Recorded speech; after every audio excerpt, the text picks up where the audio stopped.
समस्त प्रभु प्रेमी भक्तों को जय सिया राम। गोस्वामी तुलसीदास जी महाराज राम नाम का महात्म्य, राम नाम का प्रभाव, राम नाम की महिमा बहुत ही विस्तार ढंग से 12 ग्रंथों में उन्होंने किया है। भगवान की अहेतु की कृपा से राम नाम का प्रभाव इस कलिकाल में, कलयुग में सबसे अधिक है। यहाँ तक कि परम वैष्णव भगवान शिव भी अहरनिशि राम नाम का ही जप करते हैं। वर्तमान में भी साधक लोग अपने साधना में नाम महिमा पर अथवा कोई भी मंत्र यदि जपना चाहते हैं तो बहुत सारे मंत्रें, बहुत सारे नाम हैं। साधक अपने हिसाब से, अपने अनुसार से करते हैं, परंतु जो भक्त वैष्णव हैं, राम नाम के अनुरागी हैं, राम नाम के प्रभाव को जानते हैं, वह सारे मंत्रों को छोड़कर राम नाम में ही लग जाते हैं। बड़े बड़े महापुरुष, सिद्ध महापुरुष, विरक्त महापुरुष राम नाम का जप करके भगवत प्राप्ति किए, अपने हृदय को निर्मल बनाए, अपनी दिव्य चेतना को उन्होंने नाम के प्रभाव से जगाया है। लोक और परलोक दोनों की सिद्धि नाम के प्रभाव से किए और नाम ही बीज हैं। सारे वेद शास्त्र उपनिषद के मूल तत्व भगवान के नाम हैं। गोस्वामी जी महाराज रामचरितमानस में और दोहावली रामायण में भी एक सुंदर दोहा प्रस्तुत कर रहे हैं। गोस्वामी जी कहते हैं, राम नाम मणिदीप धरु, जीह दे हरिद्वार, तुलसी भीतर बाहिरहूँ, जो चाहसी उजियार। गोस्वामी श्री तुलसीदास जी महाराज कहते हैं, प्राणी मात्र के लिए, मनुष्य मात्र के लिए, चाहे वह किसी भी बिरादरी के हो, किसी भी वर्ण के हो, स्त्री हो, पुरुष हो, शिक्षित हो, अशिक्षित हो, कोई भी यदि भक्ति करना चाहता है, यानी भगवान का नाम जप करना चाहता है, अपने जीवन में आत्मबोध चाहता है, बाहर भीतर प्रकाश चाहता है, लोक परलोक की सिद्धि चाहता है, तो गोस्वामी जी कहते हैं, यदि तू भीतर और बाहर दोनों ओर प्रकाश, लौकिक एवं पारमार्थिक ज्ञान चाहता है, तो मुख रूपी दरवाजे की देहली पर राम नाम रूपी मणिदीप रख दो। कहते हैं, राम नाम रूपी जो मणिदीप हैं, अपने जिह्वा रूपी देहली पर रखो, अर्थात इस कलयुग में जप यज्ञ करो। जप यज्ञ में बाहर की किसी भी सामग्री की आवश्यकता नहीं है, ना कोई कर्मकांड की आवश्यकता है, केवल जिह्वा हिलाना है, यानी जिह्वा का सार्थक सदुपयोग करना है, भगवान नाम का जप करना है। जो भी अपने जिह्वा पर भगवान नाम रूपी मणिदीप रख लेते हैं, चाहे आंधी हो या तूफान, हवा के झोंके इसे बुझा नहीं सकती, और यह मणिदीप में तेल की आवश्यकता नहीं पड़ती। तेल की कमी से कभी यह बुझने वाली नहीं है दीपक। अन्य दीपक हम आप जलाते हैं, दीपदान वगैरह करते हैं, तो उसमें तेल चाहिए, तेल समाप्त हो जाएगा तो बुझ जाएगी दिया। लेकिन यहाँ ना बाती चाहिए, ना तेल चाहिए, केवल राम नाम रूपी मणिदीप जिह्वा पर रख ले, लोक और परलोक की सिद्धि हो जाएगी। यानी लोक और परलोक की सिद्धि का मतलब हमारे आपके जीवन में एक पक्ष ही मजबूत हो पाते हैं। कुछ लोग जो संसार में रहते जो गृहस्थ लोग हैं, प्रवृत्ति मार्गी हैं, वह संसार में अपने घर परिवार आदि तक सीमित रह जाते हैं, परलोक की प्राप्ति नहीं कर पाते। कुछ लोग जो सद्गृहस्थ होते हुए भी भक्त हैं, विद्वान हैं, चरित्रवान हैं, वह लोक और परलोक की सिद्धि कर लेते। नहीं तो विशेष करके लोग लोक बनाने में ही अपना जीवन समाप्त कर लेते।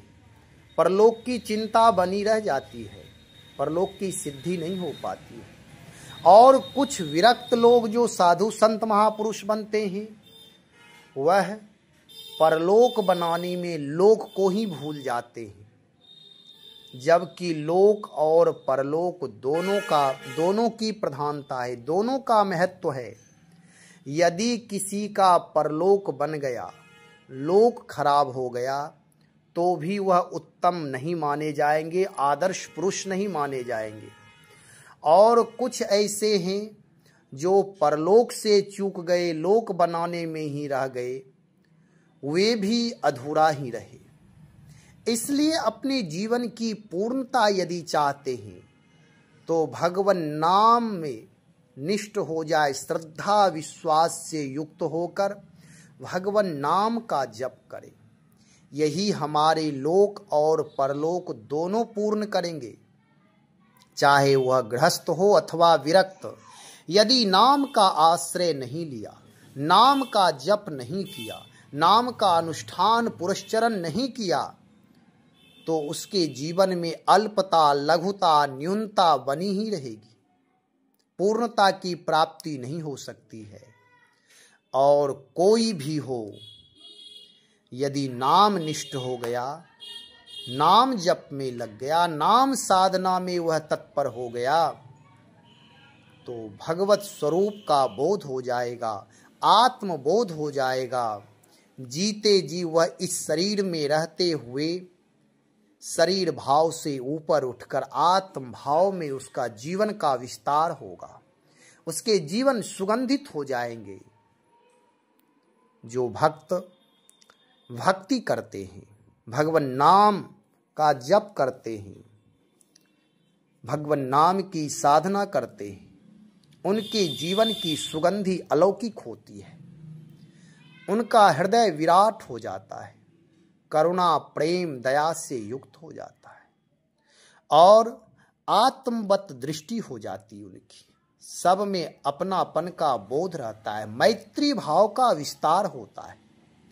भले ही मेरे पास धन, वैभव, संपदा, ऐश्वर्य, ज्ञान, विद्या, बल सारी चीजें हों, लेकिन मैत्री भाव का विस्तार नहीं हुआ तो जीवन जीने की कला से हम वंचित रह जाते हैं।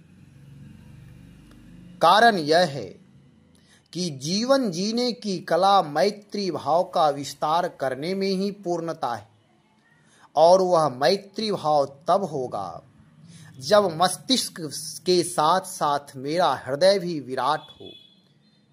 मस्तिष्क मेरा तार्किक होना चाहिए, लेकिन साथ साथ हृदय निर्मल होना चाहिए, पवित्र शुचि होना चाहिए, शुद्ध होना चाहिए, करुणा प्रेम सदाचार सत्यनिष्ठ होना चाहिए। जब हम भगवान नाम का जप करते हैं तो भगवान नाम अलौकिक हैं, भगवान नाम अग्नि के भी अग्नि हैं, मूल तत्व हैं। वह हमारे हृदय में जितने भी दूषित संस्कार हैं, जो हमारे भजन मार्ग के बाधक हैं, उसे कह सकते हैं अविद्या माया, जो बुराइयां हैं, जो दूषित प्रारब्ध हैं, भगवान नाम पूर्ण समर्थ हैं कि उन सब को भस्मीभूत कर देते हैं। और जैसे ही दूषित संस्कार जैसे ही समाप्त होते हैं, जो वासना की मलिनता है, दुर्गंधी है, वह दूर होते हैं, तत्क्षण हमें नाम का साक्षात्कार होता है, हमारे दिव्य संस्कार का अभ्युदय होता है।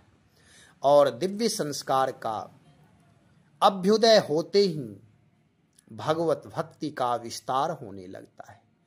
इसलिए कोशिश करना चाहिए कि गृह कार्य करते हुए जिनका जो कर्तव्य है, जिनकी जो जिम्मेदारियां हैं, वह सबका पूर्ण रूप से पालन करें और वे पालन करने के साथ साथ भगवान नाम का, प्रभु नाम का, राम नाम का जप अवश्य करें। और यह जप केवल शास्त्रों में बहुत सारे महात्म हैं, आचार्य, कथा, व्यास, महात्मा, संत सब लोग नाम की महिमा जानते हैं, लेकिन वह जानने से काम बनने वाला नहीं है। वह तभी होगा जब जप करने में लग जाए। जो समय बीत गया वह बीत गया, लेकिन अब कम से कम अपने जीवन को ऊर्ध्वगामी बनाने की कोशिश करें और वह नाम के माध्यम से ही जीवन ऊर्ध्वगामी बन सकता है। हमारे यहाँ बोलचाल में, लौकिक भाषा में कहते हैं लोग कि उनका निधन हो गया, निधन हो गया, यानी सारे ऐश्वर्यहीन हो गए हुए, यहीं रह गए सब चीज। कहते हैं हमारे साधु महात्मा में कि उनका शरीर छूट गया, यहाँ तक कि जब हम जानते हैं कि यह शरीर भी यहीं छूट जाएगा। शरीर का भी मूल्य उतना ही है जैसे किसी एक साधन का सदुपयोग करना उत्तम है, परंतु साधन को ही सर्वस्व मान लेना, उसमें आसक्त हो जाना, यह दोष है। इसलिए अपने जीवन को निर्मल बनाए, दोष रहित जीवन बनाए। धन, वैभव, संपत्ति ये सब भी जो भी हैं कि अहंकार को इसमें नहीं जोड़ना है, अहंकार से दूर रखना है। यह सब प्रभु की संपत्ति है और परहित के लिए, परोपकार के लिए, सेवा के लिए ये है। हम आप केवल एक मुनिम हैं, पहरेदार हैं, रखवार हैं, मालिक नहीं है। इसलिए अपने जीवन को दिव्य बनाने के लिए, लोक और परलोक की सिद्धि के लिए राम नाम मणि दीप धरु। राम नाम रूपी जो परम प्रकाश तत्व हैं, मणि हैं, उन्हें आप जीह दे हरिद्वार, जिह्वा रूपी देहली पर धारण करें। मानसकार कहते हैं सोवत जागत शरण तिहारे। ऐसे ही सोते जागते भगवान नाम का आश्रय ले लें। श्री राम जय जय राम, सीताराम सीताराम, राम राम सिया राम, कोई भी एक नाम पकड़ लें और उस नाम का अधिक से अधिक सतत जप करें। और जब जप करेंगे तो फिर जो उसका प्रभाव दिखाई देगा, जो वह अनिर्वचनीय है, वह कहा नहीं जा सकता है। शास्त्रों में नाम का प्रभाव पूरे भरे पड़े हैं, परंतु जब तक मेरे जीवन में नहीं उतर जाएगा तब तक वह शास्त्र का भी मूल्य नहीं है और इसमें किसी प्रकार कोई कर्मकांड भी नहीं है, किसी प्रकार कोई कर्मकांड नहीं। आप शुद्ध हैं या अशुद्ध, जिस अवस्था में हैं, भगवान नाम निष्ठा से जप करें। नाम ही परम शुद्ध करते हैं, नाम परम सिद्धि प्रदान करते हैं, पवित्रता प्रदान करते हैं, शुचिता प्रदान करते हैं। नाम के सामने किसी प्रकार कोई अपवित्रता रह ही नहीं जाती, सब शुद्ध हो जाते हैं। इसलिए मेरी प्रार्थना है कि अधिक से अधिक नाम साधना करें और कोशिश करें अन्य लोगों को भी नाम से जोड़ें। भगवत भक्ति का प्रादुर्भाव तभी होता है जब हम नाम से जुड़ते हैं, और नाम से जुड़ते ही भगवान का रूप, भगवान का स्वभाव, भगवान की लीला, भगवान का धाम, भगवान की दिव्यता, सारी चीजें समझ में आने लगते हैं। और जब तक नाम से नहीं जुड़ते हैं तब तक भले ही हम मंदिर में जाकर के भगवान का दर्शन करें, चित्रपट का दर्शन करे, घर में स्थापित करके दर्शन करे, लेकिन वह क्षणिक ही है। जो वास्तविक तत्व प्राप्त होना चाहिए वह प्राप्त नहीं हो पाता है। इसलिए भगवन नाम का जप करें। राम नाम मणि दीप धरू, धारण करिए। यदि धारण नहीं करेंगे तो फिर केवल कहने, सुनने, पढ़ने से सिद्धि की प्राप्ति नहीं होगी। तो आज इतना ही। अंतिम में पुनः मेरी प्रार्थना है कि भगवन नाम का जप अधिक से अधिक करें। भगवन नाम ही सार तत्व है, भगवन नाम ही साथ जाएंगे, भगवन नाम ही हमारे परम धन है, भगवन नाम ही सर्वस्व है। इसलिए नाम जप अधिक से अधिक करें। श्री राम जय जय राम।